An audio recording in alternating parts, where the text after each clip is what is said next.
There are a few style quotes that over the years I've come to appreciate continuously on a daily basis.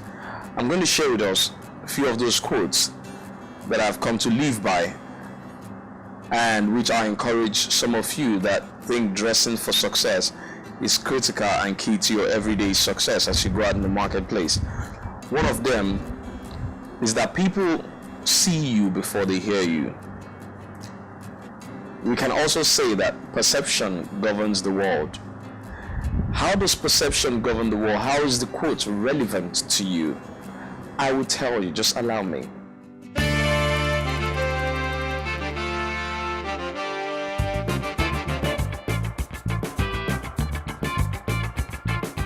Today we're going to talk about perception management when it has to do with your dressing. I've always said that perception governs the world.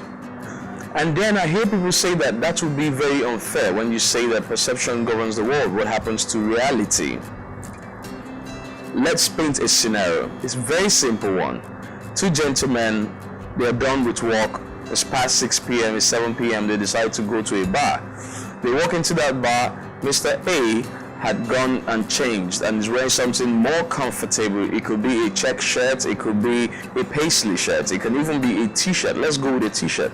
He's wearing a t-shirt and now over his slacks, and he walked into the club. Remember that, let's say Mr. A is more successful than Mr. B, who is coming afterwards. But Mr. B comes to the same bar upstairs, and what Mr. B did is that Mr. B is still wearing his shirt, he's still wearing his tie, a little bit loosened, and his jacket is still on him. They both walk into a bar, they are both seated. There's a beautiful lady somewhere that they're both trying to get his attention. The beautiful lady naturally seemed to be a bit more open to the guy wearing a jacket, and this repeats itself over and over. People wonder, why does this happen? It's very simple. The lady simply sees the guy in the jacket, the guy that is properly dressed, as being successful. She feels secured, opening up to such a person. Granted, she has 20 minutes to give audience to A and B. A did not appear successful, B appeared successful. And the lady, being a wise woman, or rather should I say women the way they are able to just, pick, look very well and access. She simply goes for the other guy, and you keep losing, thinking that you've been jinxed or that something is not wrong with you, not knowing that all you needed to do was just constantly dress for success. Just change your ideology about how you turn out to events, family meetings, business situations, even the bars and the churches, the mosques, any religious place you have to go to. You need to learn to dress the part. There's an urgent need for this generation, mostly in business situations. If you need to get a constant yes, if you want people to always open doors for you, to meet open doors for you, you need to understand that it's important to play the game of perception, to walk towards meeting open doors wheresoever you go into. Let me paint another scenario I beg your pardon. Have you ever been, if you're from Nigeria and you live in Nigeria, have you been to a place where you probably went with a particular car, or you weren't dressed in a particular way, and on getting there, the security man started by asking you questions like, "Organa, who you define?"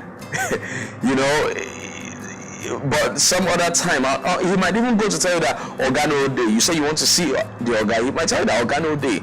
But some other time you go back, you change, you're wearing something different, and even if it's not your second car, your Mercedes or your whatever you went to bring out, you decide to borrow a car. You go back to the same person, you're dressed differently, you're driving something differently.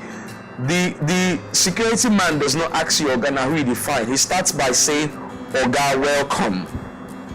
I hope you guys can see what I'm trying to say. He starts by saying, "Oga, welcome." He starts by giving you the respect, whether you deserve it or you don't deserve it, by saying Oga. He calls you Oga. So in our local parlance in Nigeria, Oga simply means sir.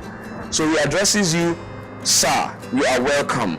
But when you went there looking some other way, He didn't do that. What he did was that he simply said, excuse me, now who you define? Who are you looking for? So even the security man, even the janitor, even the people down there, if you allow me to use that word, understand that there's a need for you to always look good. And they themselves, everybody, because we are all visual driven, tend to tie success with what they can see.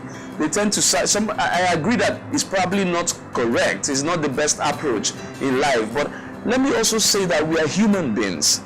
And so as human beings, we don't know what happens in the heart. We don't know what man is thinking.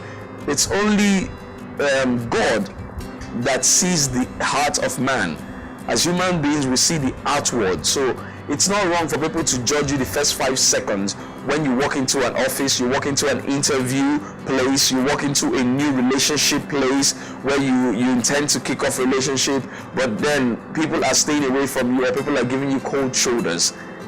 Let me tell you, nobody's chasing you from the village. Nobody is trying to get at you. It's actually the way you present yourself.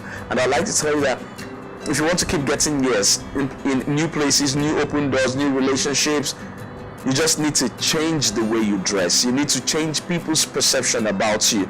You cannot dress like a suspect and expect to be treated like a prospect. Thank you. All right, this is the Style Doctor signing out. And until I come your way again, I would like you to always remember a good suit aids your style. Thank you.